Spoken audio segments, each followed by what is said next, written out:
ഇന്നത്തെ തലമുറയിലുള്ള ആൾക്കാര് മെഷീനറികൾ കൊണ്ട് ചെയ്തിരുന്ന കാര്യങ്ങൾ പണ്ട് കാലത്തെ ആൾക്കാര് കൈകൊണ്ടുകൊണ്ടാണ് ചെയ്തിരുന്നത്. അതെ, അതുപോലെയുള്ളൊരു ഇപ്പോഴത്തെ ആൾക്കാർക്ക് ചിന്തിക്കാൻ പോലും പറ്റാത്ത വിധത്തിലുള്ള ഒരു അടിപൊളി നിർമ്മിതിയിലേക്കാണ് നമ്മൾ ഇന്ന് വന്നിട്ടുള്ളത്. ഞാൻ നിൽക്കുന്നത് ഗുരുവായൂരിലുള്ള കൊടക്കല്ലിലാണ്. നിങ്ങൾ 2000 വർഷങ്ങൾക്ക് മുമ്പ് ഉള്ള ശവക്കല്ലറകൾ കണ്ടിട്ടുണ്ടോ? ഇത് ആണത്. ഞാനിപ്പോൾ വന്നിട്ടുള്ളത് ഗുരുവായൂരിലെ കൊടക്കല്ലുകളുടെ അടുത്താണ്. ഇവിടെ 2000 വർഷങ്ങൾക്ക് മുമ്പുള്ള മനുഷ്യരെ മറവ് ചെയ്തിട്ടുള്ളൊരു ശവക്കല്ലറകൾ ഇവിടെ ഉണ്ട്. 7 മുതൽ 8 കല്ലറകളാണ് ഇവിടെ ഉള്ളത് മൊത്തത്തിൽ. അതിൽ 3 എണ്ണം തകർന്നു പോയിരിക്കുന്നു, പക്ഷെ ബാക്കിയുള്ള 6 എണ്ണവും ഇപ്പോഴും നിലനിൽക്കുന്നു.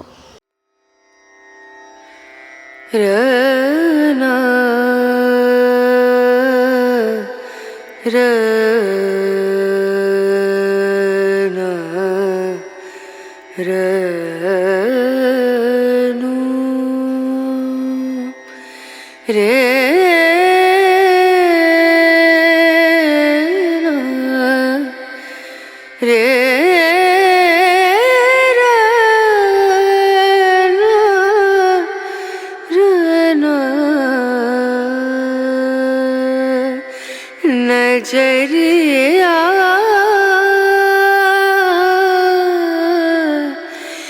लागे नहीं कहीं. ആദ്യം 4 കല്ലുകൾ ഇങ്ങനെ ചുറ്റും വെച്ചതിന് ശേഷം അതിൻ്റെ മേലെയാണ് ഈ കൊട പോലെയുള്ള ഈ വലിയ കല്ലുകളൊക്കെ എടുത്ത് വെച്ചിരിക്കുന്നത്. നിങ്ങൾ തന്നെ ഒന്ന് ആലോചിച്ച് നോക്ക്, എത്ര ഭാരമുള്ള കരിങ്കല്ലുകളാണിതെന്ന്. അപ്പോൾ എത്ര ആൾക്കാർ കൂടിയിട്ടാണ് ഇതെടുത്ത് വെച്ചിട്ട് 4 കല്ലുകൾ ആദ്യം ഇങ്ങനെ ചുറ്റിനും വെച്ചിട്ട് അതിൻ്റെ മേലെയാണ് ഈ വലിയ കൊട പോലെയുള്ള കരിങ്കല്ലെടുത്ത് വെച്ചിട്ടുള്ളത്. ഇത് കണ്ടോ, എന്തു ഭാരമുള്ള കല്ലാണെന്ന് അറിയോ? ഈ കരിങ്കല്ലിന് നല്ല ഭാരമാണ്. അപ്പോൾ എത്ര ആൾക്കാർ ചേർന്നിട്ടാണ് ഈ കല്ലെടുത്ത് ഇതിൻ്റെ മുകളിൽ വെച്ചിരുന്നത്. ഇപ്പോഴത്തെ ആൾക്കാർക്കൊക്കെ അങ്ങനെ ചെയ്യാൻ പറ്റുമോ മെഷീനുകളില്ലാതെ?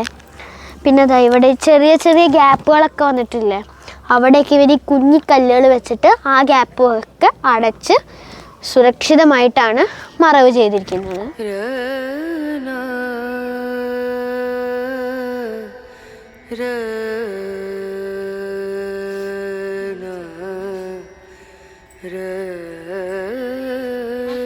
ഞാനൊന്ന് കാണിച്ചു തരാം. ഇതാ